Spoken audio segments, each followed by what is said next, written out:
So let me share for people to join.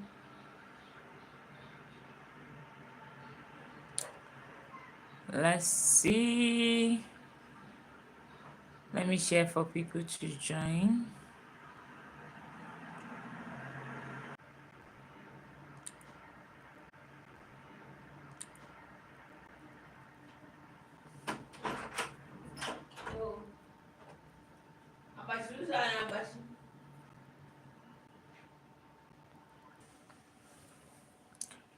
Hello, nobody is here yet.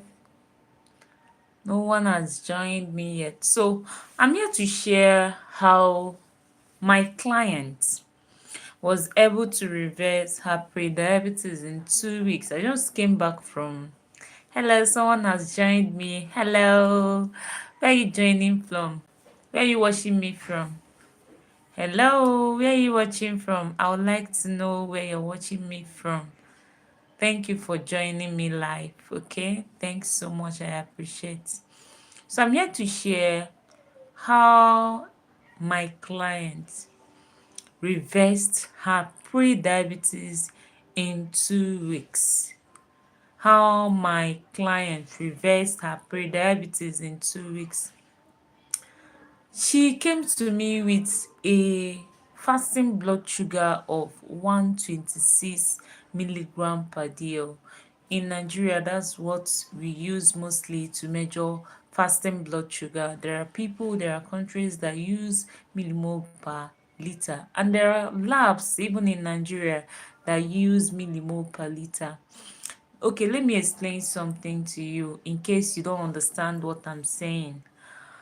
Fasting blood sugar is a test usually done to detect diabetes or pre-diabetes, and is done after 8 to 10 hours of fasting. You stay 8 to 10 hours without food, and most times we do it in Nigeria in the morning because you fast throughout the night. So patients are encouraged not to eat in the morning before coming to the lab to run the test.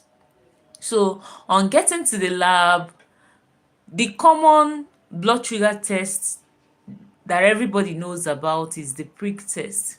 The patient will be pricked, and then his or her blood sugar will be checked on a glucometer. Now, if that fasting blood sugar level is below 100 milligram per DL, there is no cause to worry, so to say.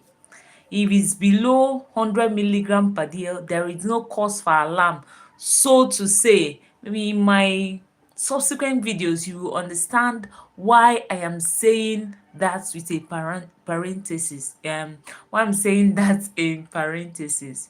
So, because having a normal fasting blood sugar does not rule out a person's risk for diabetes, prediabetes, and insulin resistance. So hers was 126 when she checked it. If you have anything between 100 and 126, it shows prediabetes. Prediabetes is just a forerunner of diabetes. It prepares the ground for diabetes. It happens before diabetes hits. Okay, so if you have anything more than 126, it is diabetes. And because of the complications that comes with diabetes, people who are well informed, once they notice that they are pre-diabetic, they do everything within their power to reverse it. And this very client of mine was more than willing to do all it takes to reverse her pre-diabetes. She's medically inclined, so that informed her decision to commit to doing all it takes to reverse her condition. So if I tell her run, she runs. If I tell her walk, she walks. If I tell her do this, she does it, just to bring down her level. So I'm going to share with us the 3 simple things I told her to do that helped her to reverse her pre-diabetes in 2 weeks. The first thing I told her to do was to walk for 10 minutes after every meal. whether carbohydrate rich meal, protein rich meal, just any meal at all, that she should walk for 10 minutes after every meal. And she started doing that. Then the next thing we tackled was her eating window. Your eating window is when you start eating for the day. You open your eating window up. Most people open the eating window in the morning. Most people open the eating window in the afternoon. And sorry, some persons open the eating window in the afternoon, but most people open the eating window in the morning. There is something about eating very early in the morning. You know, we have lots of hormone in our body playing different roles, and melatonin is a hormone that helps you to sleep better at night, and it helps you to um recover from stress. Now, melatonin inhibits insulin, the hormone insulin. Insulin is the hormone responsible for clearing glucose from the blood. So when you eat food, glucose from that meal gets cleared by insulin. But in the morning, melatonin is still going down. Your melatonin start peaking at night. Your melatonin levels start peaking at night. In the morning, it start going down. But you give that melatonin some time to go down fully before you start eating. So I advised her to open her eating window very late when everywhere is already bright, because your melatonin starts increasing once darkness begin to set in. Like here in Nigeria, I think the time is around past 7. So by now, once darkness begins to set in, melatonin start rising gradually and it peaks at night. And in the morning it start to dwindle, it start reducing gradually. It's not a quick process, it start reducing gradually. So you give your body time to clear out melatonin completely before you open your eating window. And the best time to open your eating window if you are pre-diabetic or diabetic is when everywhere is bright. That's when to open your eating window, because that brightness shows that sun is going to come out soon, and it tells your brain that it's already daytime. Your brain senses your environment signals your brain on when to play some function. That's why you are advised to reduce light at night, because if you are still flashing light on your brain at night, your brain will be sensing that you are still in daytime, not nighttime. So you might find it hard to sleep if you have too much light exposure prior to your bedtime or prior to sleeping at night. So I told her to open her eating window when everywhere is bright enough. And in Nigeria, everywhere brightens up around 9, 10. So I told her to start eating by that time, by 9, 10, and to close her eating window early. Once she doesn't need to wait for darkness to set in before closing her eating window. Once is 5, 6, she should close her eating window. And she did that. She committed to that and did it diligently. Another thing we tackled, I said 3 things, right? Please, I don't know. I don't know if I'm audible enough and if what I'm saying is making sense at all. I did not prepare for this live section. I don't know if what I'm saying is actually making sense at all. I've shared 2 tips. Talked about working after oh if my explanation made any sense at all. I don't know if what I said made sense. Please do well to give this video a thumbs up if you are getting. Do well to give this video a thumbs up. All right, do well to give this video a thumbs up.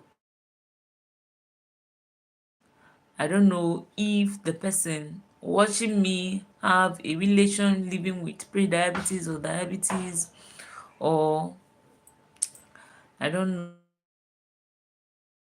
Share the third hack quickly. Please, where are you watching me from? I would love to know. Where are you watching from? I would love to know. Let's make this live a bit interactive. It's been just me talking since I started. Yesterday we had so much fun here. I had fun here. That encouraged me to come live today, even though I did not prepare to come live. I just came back from school and jumped onto this. You can see this is not my office setting. I just came back from work and jumped onto this live. Let me know where you're watching me from. Those watching me, the two persons live now. Let me know the two persons watching me live. Let me know where you're watching me from. I had a very rough day today. And you know, stress is one thing that messes up with our insulin. I had a rough day at work today. I sat down for hours marking student script. But what we did yesterday encouraged me to come live again today. Don't dull me. Please don't demotivate me. Okay? If you're getting something from this live, let me know where you're watching from first of all.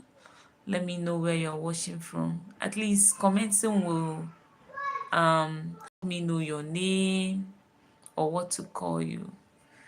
All right? Okay, so let me share the third hack. Let me share the third hack. I gave let me share the third thing I told her to do.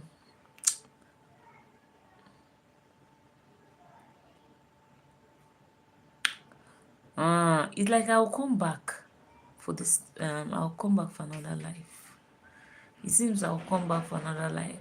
Those watching me, you are not encouraging me at all. Nobody is dropping any comments here. It's like I'll come back. I'll prepare for a detailed live stream and come back. Because those watching me, they are not encouraging me at all. I'll prepare for a more detailed live stream and come back.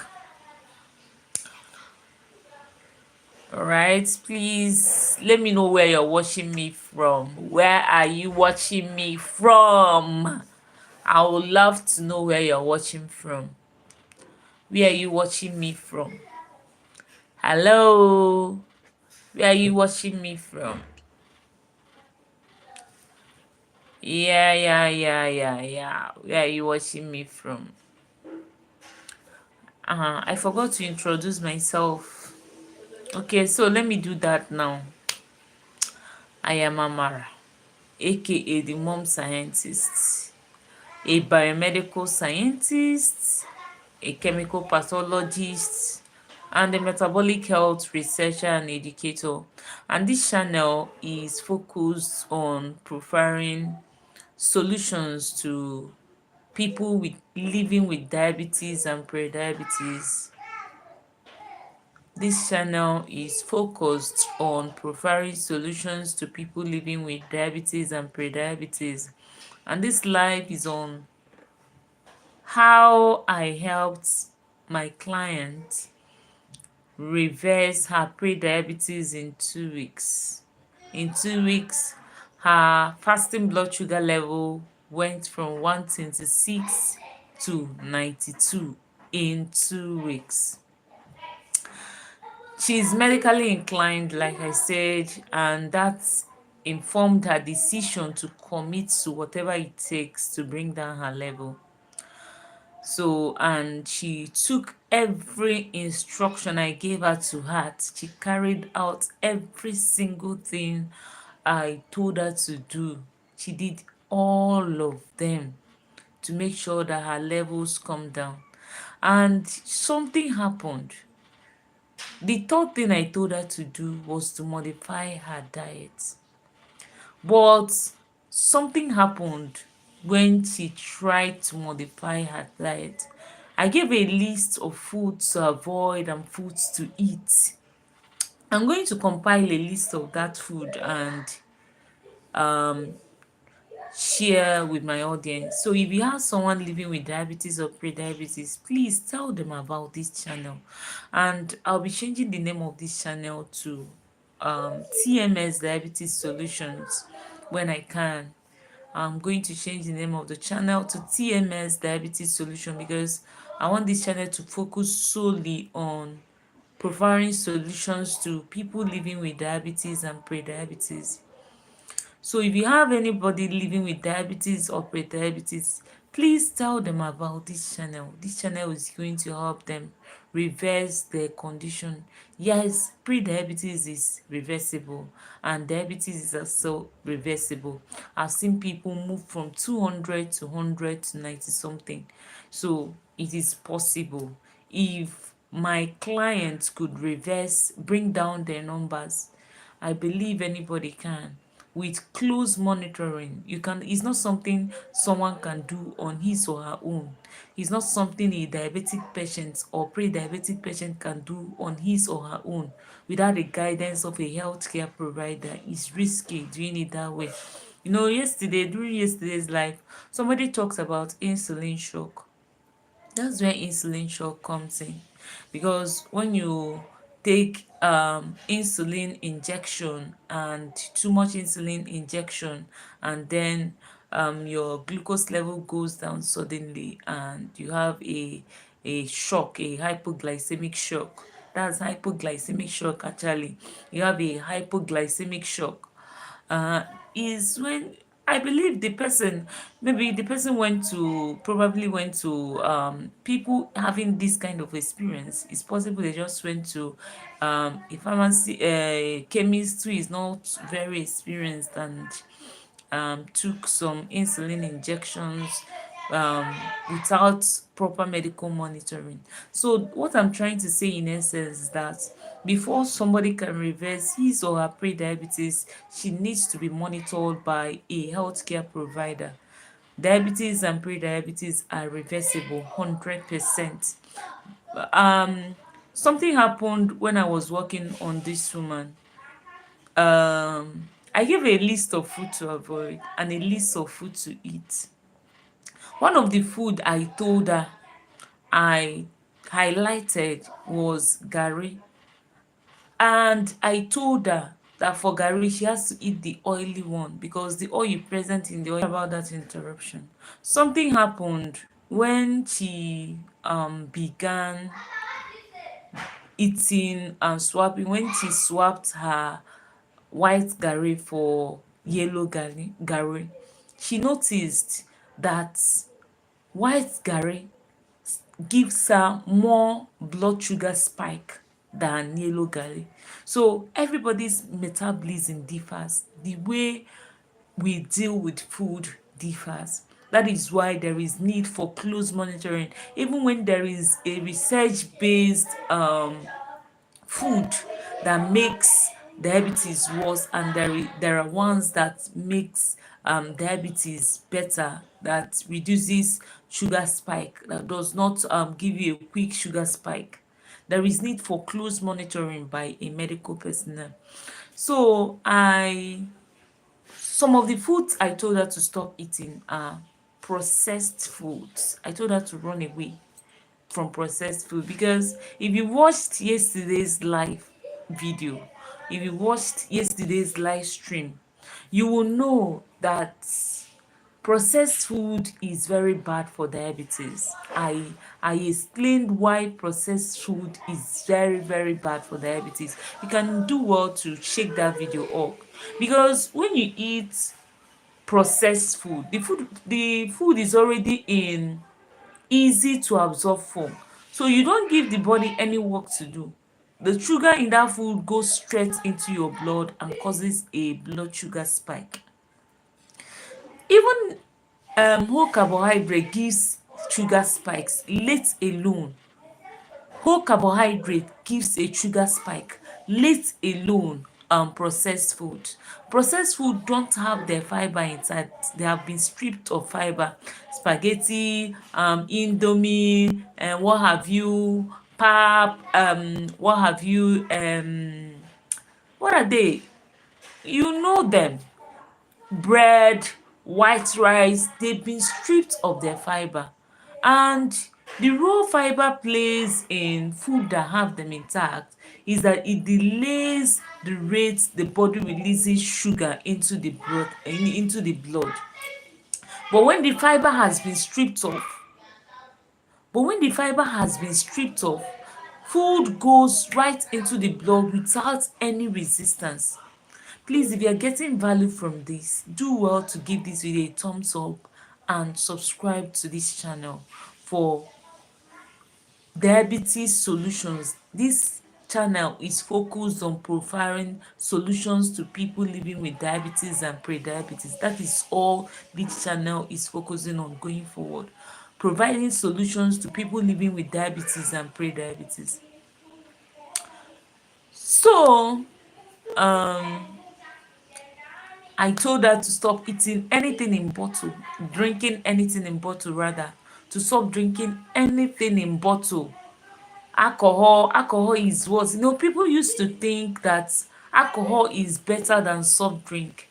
Alcohol is even worse than soft drink because alcohol is a high calorie food, so it's worse than, and it gives your liver a lot of work to do.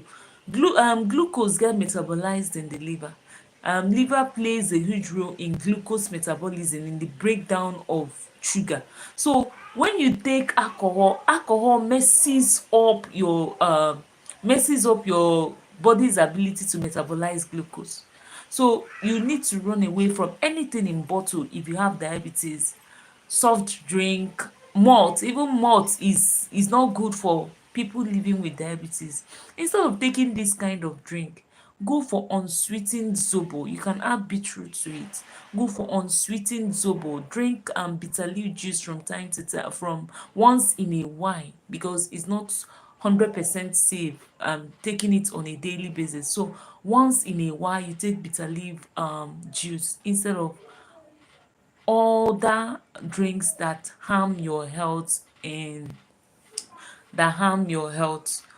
Okay, you don't need to take things that will hurt you afterwards. Okay, you need to take things that will help you get better. All right, so I told her to stop taking soft drink. I told her to stop taking processed food, and then there is something called the eating order. And it was a scientist that found out that when you eat your food in certain order, it reduces sugar spike. My video that will be dropping soon on how a diabetic can take pap without having blood sugar spike will, I think I expatiated on that a little in that video. There is one, when you follow a certain order to eat high carb meal, it's going to delay how that meal releases sugar in your blood. So I told her to start following eating order. That's eating fiber first, followed by protein, then very little carbohydrate. And she did that within 2 weeks. Her levels came down to 92. Her levels came down from 126 within 2 weeks. Her levels came down from 126 to 92. So reversing prediabetes is very possible. If you have anybody living with prediabetes, diabetes, tell them about this channel. I said I'll be changing the name of this channel to TMS Diabetes Solutions, so that I'll focus. I am a metabolic health researcher and educator, so that I'll focus solely on people living with diabetes. So if you have anybody living with diabetes or pre-diabetes, tell them about this channel. And if you have not subscribed already to this channel, please do well to subscribe. Give this video a thumbs up. Tomorrow I'm going to drop a video on how to eat or how to drink pap without having a blood sugar spike. See you in that video, and Subsequently, I'll be coming up live. The two live I've done, I did not prepare to come live. Yesterday I came live, I didn't prepare to come live. Today again, I'm live without preparation. But in my subsequent live stream, I'm going to prepare well and come here to dish value to people living with pre-diabetes and diabetes. So if you have a relation living with pre-diabetes or diabetes, stay glued on this channel, because you are going to be getting information that will help them manage their condition better and even reverse it naturally. Stay tuned, subscribe and like this channel. See you in my next video. Bye bye, and see you in my next live stream. I'll be coming more often. Thank you for sticking around. Thank you for hanging out with me today. See you in my next video. Bye bye. Love you guys. Thank you so much for coming around. Thank you, thank you, thank you. God bless you. Bye bye. Bye bye.